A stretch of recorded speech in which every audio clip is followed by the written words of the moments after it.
श्री बगलामुखी रक्षा स्तोत्रम्। जयन्ती मंगला काली भद्रकाली कपालिनी बगलां धूम्रवर्णां च सर्वशत्रुविनाशिनी रक्तवर्णां महाशक्तिं सिद्धबुद्धिप्रदायिनीं सर्वारिष्टनिवारिणीं शरणागतवत्सलां वज्रमुद्गरधारिणीं स्तम्भिनीं मोहिनीं शिवां द्वेषिणां मुखबन्धिनीं जिह्वाग्रकवचेश्वरीं हठयोगबलोपेतां युद्धमध्यस्थितां परां शत्रुचेष्टाविनाशिनीं जयप्रदायिनीं शिवां स्तम्भनं मोहनं चैव उच्चाटनं चकारिणीं मारणं शत्रुपक्षस्य कुरु मां कृपया शिवे मनः शरीरदुर्बल्यान् नाशयाशु महेश्वरी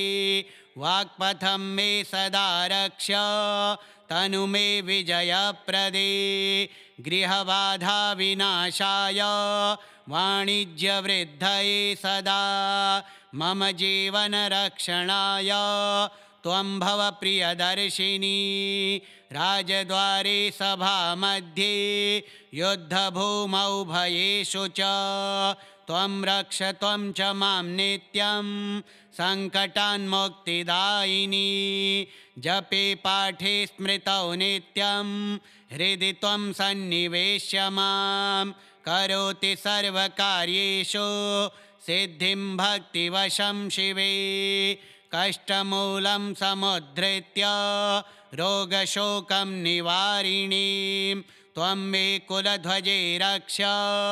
पराशक्तिस्वरूपिणीम् इदं स्तोत्रं पठेद्यस्तो श्रद्धया भक्तिसंयुतः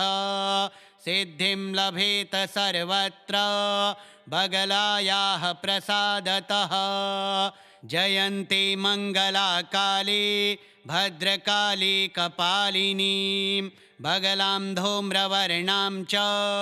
सर्वशत्रुविनाशिनी रक्तवर्णां महाशक्तिं सिद्धबुद्धिप्रदायिनीं सर्वारिष्टनिवारिणीं शरणागतवत्सलां वज्रमुद्गरधारिणीं स्तम्भिनीं मोहिनीं शिवां द्वेषिणां मुखबन्धिनीं जिह्वाग्रकवचेश्वरीं हठयोगबलोपेतां युद्धमध्यस्थितां परां शत्रुचेष्टाविनाशिनीं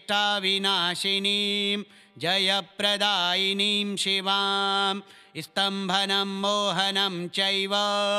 उच्चाटनं चकारिणीं मारणं शत्रुपक्षस्य कुरु मां कृपया शिवे मनः शरीरदुर्बल्यान् नाशयाशु महेश्वरी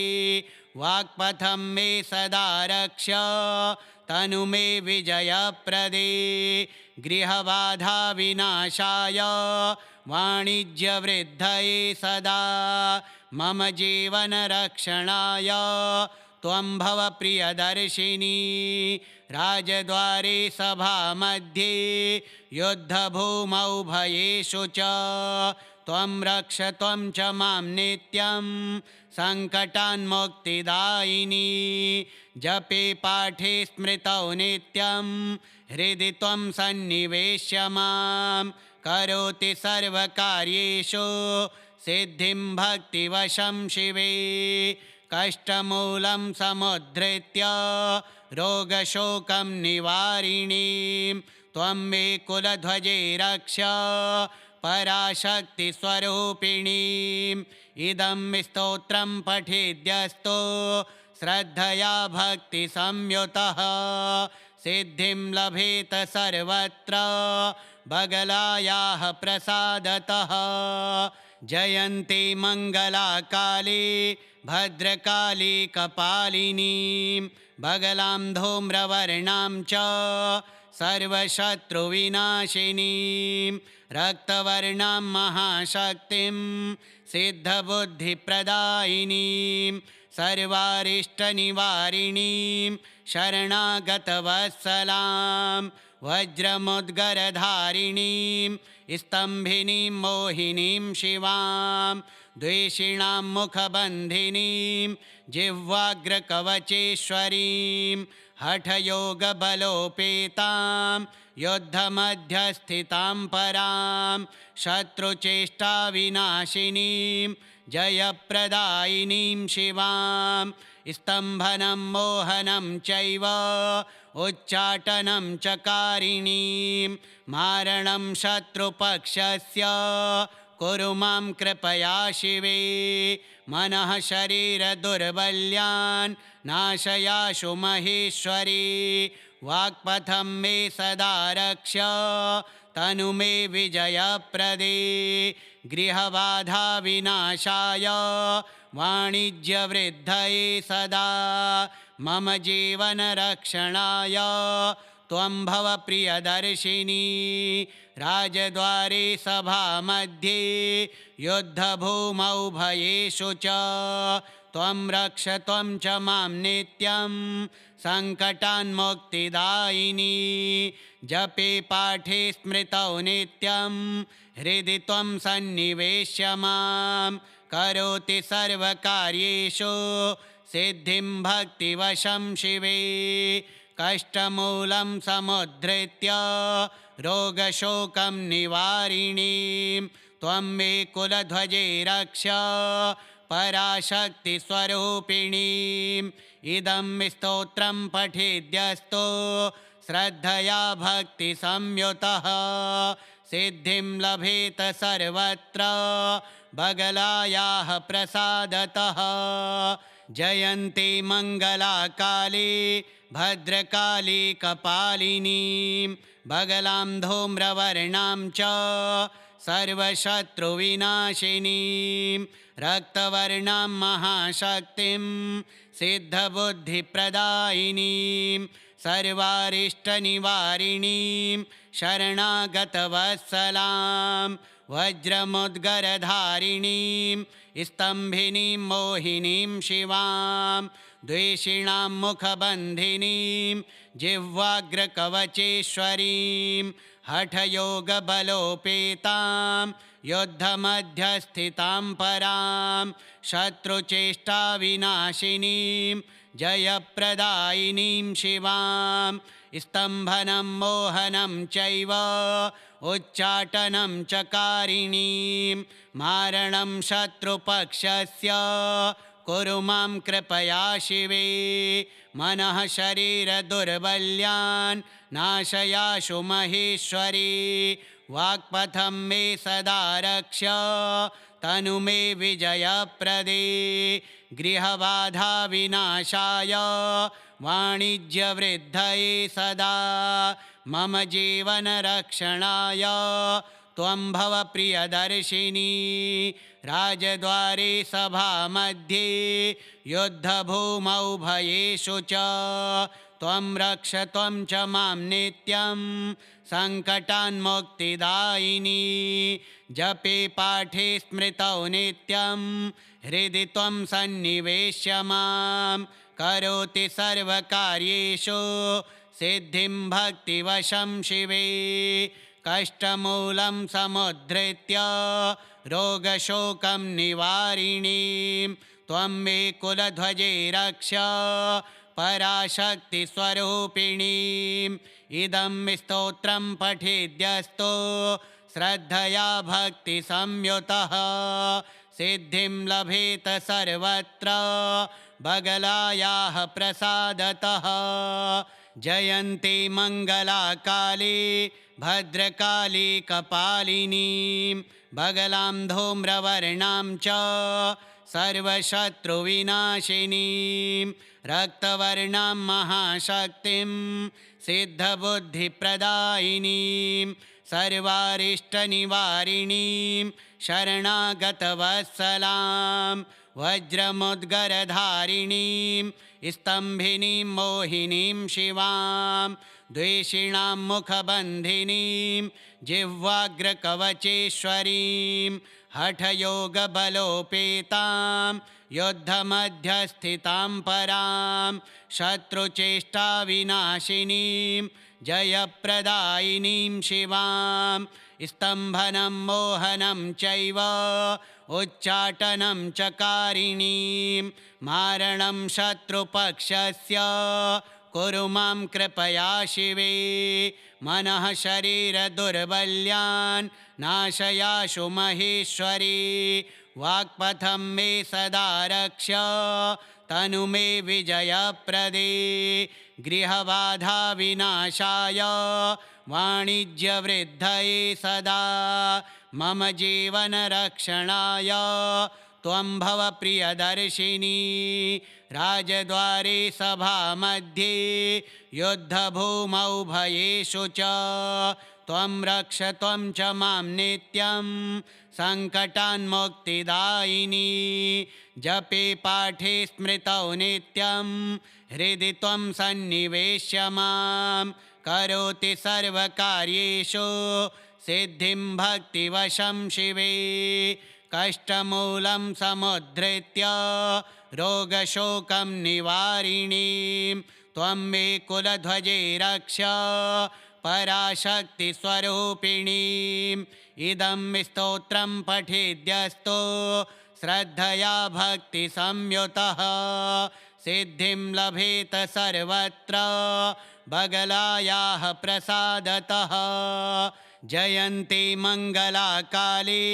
भद्रकाली कपालिनीं बगलां धूम्रवर्णां च सर्वशत्रुविनाशिनीं रक्तवर्णां महाशक्तिं सिद्धबुद्धिप्रदायिनीं सर्वारिष्टनिवारिणीं शरणागतवत्सलां वज्रमुद्गरधारिणीं स्तम्भिनीं मोहिनीं शिवां द्वेषिणां मुखबन्धिनीं जिह्वाग्रकवचेश्वरीं हठयोगबलोपेतां युद्धमध्यस्थितां परां शत्रुचेष्टाविनाशिनीं जयप्रदायिनीं शिवां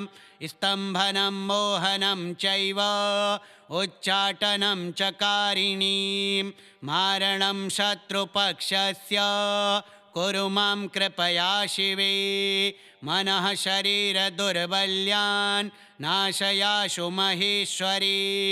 वाक्पथं मे सदा रक्ष तनु मे विजयप्रदे गृहबाधा विनाशाय वाणिज्यवृद्धये सदा मम जीवनरक्षणाय त्वं भव प्रियदर्शिनी राजद्वारे सभामध्ये युद्धभूमौ भयेषु च त्वं रक्ष त्वं च मां नित्यं सङ्कटान्मुक्तिदायिनी जपे पाठे स्मृतौ नित्यं हृदि त्वं सन्निवेश्य मां करोति सर्वकार्येषु सिद्धिं भक्तिवशं शिवे कष्टमूलं समुद्धृत्य रोगशोकं निवारिणीं त्वं मे कुलध्वजे रक्ष पराशक्तिस्वरूपिणीम् इदं स्तोत्रं पठेद्यस्तो श्रद्धया भक्तिसंयुतः सिद्धिं लभेत सर्वत्र बगलायाः प्रसादतः जयन्ती मङ्गलाकाली भद्रकाली कपालिनीं बगलां धूम्रवर्णां च सर्वशत्रुविनाशिनीं रक्तवर्णां महाशक्तिं सिद्धबुद्धिप्रदायिनीं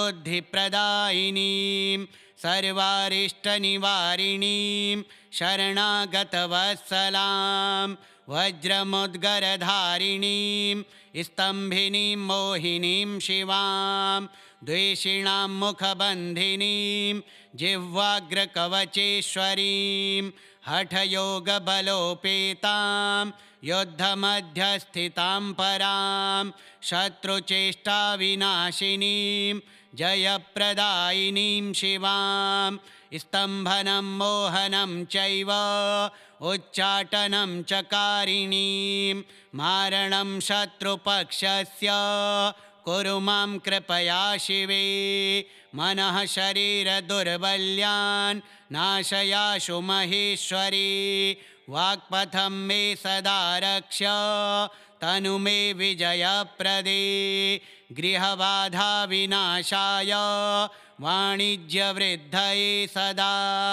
मम जीवनरक्षणाय त्वं भव प्रियदर्शिनी राजद्वारे सभामध्ये युद्धभूमौ भयेषु च त्वं रक्ष त्वं च मां नित्यं सङ्कटान्मुक्तिदायिनी जपे पाठे स्मृतौ नित्यं हृदि त्वं सन्निवेश्य मां करोति सर्वकार्येषु सिद्धिं भक्तिवशं शिवे कष्टमूलं समुद्धृत्य रोगशोकं निवारिणीं त्वं मे कुलध्वजे रक्ष पराशक्तिस्वरूपिणीम् इदं स्तोत्रं पठेद्यस्तो श्रद्धया भक्तिसंयुतः सिद्धिं लभेत सर्वत्र बगलायाः प्रसादतः जयन्ती मङ्गलाकाली भद्रकाली कपालिनीं बगलां धूम्रवर्णां च सर्वशत्रुविनाशिनीं रक्तवर्णां महाशक्तिं सिद्धबुद्धिप्रदायिनीं सर्वारिष्टनिवारिणीं शरणागतवत्सलां वज्रमुद्गरधारिणीं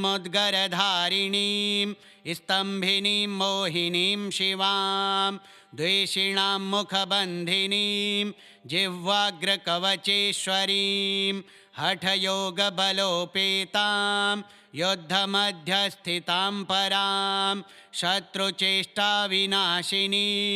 जयप्रदायिनीं शिवां स्तम्भनं मोहनं चैव उच्चाटनं चकारिणीं मारणं शत्रुपक्षस्य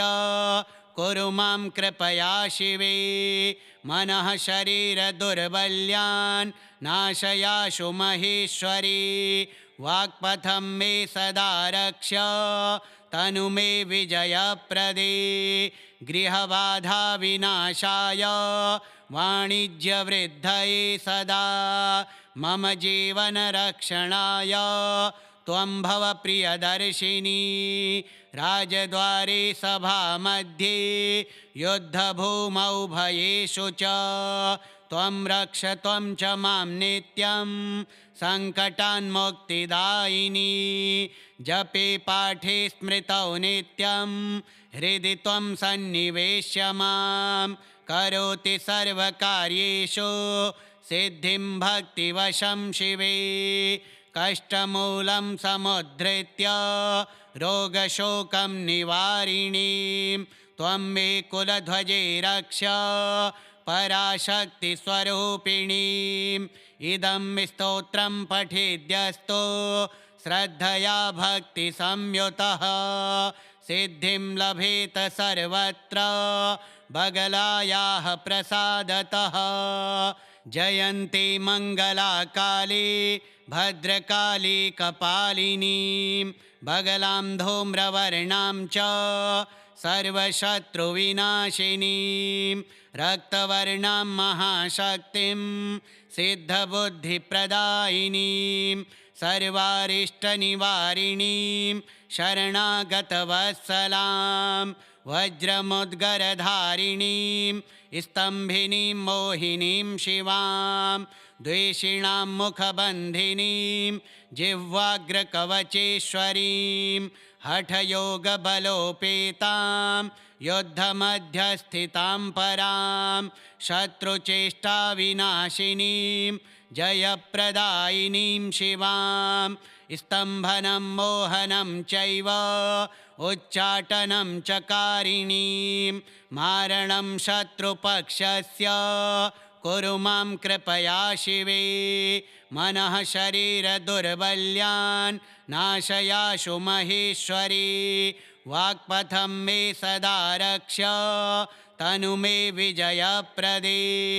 गृहबाधा विनाशाय वाणिज्यवृद्धये सदा मम जीवनरक्षणाय त्वं भव प्रियदर्शिनी राजद्वारे सभामध्ये युद्धभूमौ भयेषु च त्वं रक्ष त्वं च मां नित्यं सङ्कटान्मुक्तिदायिनी जपे पाठे स्मृतौ नित्यं हृदि त्वं सन्निवेश्य मां करोति सर्वकार्येषु सिद्धिं भक्तिवशं शिवे कष्टमूलं समुद्धृत्य रोगशोकं निवारिणीं त्वं मे कुलध्वजे रक्ष पराशक्तिस्वरूपिणीम् इदं स्तोत्रं पठेद्यस्तो श्रद्धया भक्तिसंयुतः सिद्धिं लभेत सर्वत्र बगलायाः प्रसादतः जयन्ती मङ्गलाकाली भद्रकाली कपालिनीं बगलां धूम्रवर्णां च सर्वशत्रुविनाशिनीं रक्तवर्णां महाशक्तिं सिद्धबुद्धिप्रदायिनीं सर्वारिष्टनिवारिणीं शरणागतवत्सलां वज्रमुद्गरधारिणीं स्तम्भिनीं मोहिनीं शिवां द्वेषिणां मुखबन्धिनीं जिह्वाग्रकवचेश्वरीं हठयोगबलोपेतां युद्धमध्यस्थितां परां शत्रुचेष्टाविनाशिनीं जयप्रदायिनीं शिवां स्तम्भनं मोहनं चैव उच्चाटनं चकारिणीं मारणं शत्रुपक्षस्य कुरु मां कृपया शिवे मनः शरीरदुर्बल्यान् नाशयाशु महेश्वरी वाक्पथं मे सदा रक्ष तनु मे विजयप्रदे गृहबाधा विनाशाय वाणिज्यवृद्धये सदा मम जीवनरक्षणाय त्वं भव प्रियदर्शिनी राजद्वारे सभामध्ये युद्धभूमौ भयेषु च त्वं रक्ष त्वं च मां नित्यं सङ्कटान्मुक्तिदायिनी जपे पाठे स्मृतौ नित्यं हृदि त्वं सन्निवेश्य मां करोति सर्वकार्येषु सिद्धिं भक्तिवशं शिवे कष्टमूलं समुद्धृत्य रोगशोकं निवारिणीं त्वं मे कुलध्वजे रक्ष पराशक्तिस्वरूपिणीम् इदं स्तोत्रं पठेद्यस्तो श्रद्धया भक्तिसंयुतः सिद्धिं लभेत सर्वत्र बगलायाः प्रसादतः जयन्ती मङ्गलाकाली भद्रकाली कपालिनीं बगलां धूम्रवर्णां च सर्वशत्रुविनाशिनीं रक्तवर्णां महाशक्तिं सिद्धबुद्धिप्रदायिनीं सर्वारिष्टनिवारिणीं शरणागतवत्सलां वज्रमुद्गरधारिणीं स्तम्भिनीं मोहिनीं शिवां द्वेषिणां मुखबन्धिनीं जिह्वाग्रकवचेश्वरीं हठयोगबलोपेतां युद्धमध्यस्थितां परां शत्रुचेष्टाविनाशिनीं जयप्रदायिनीं शिवां स्तम्भनं मोहनं चैव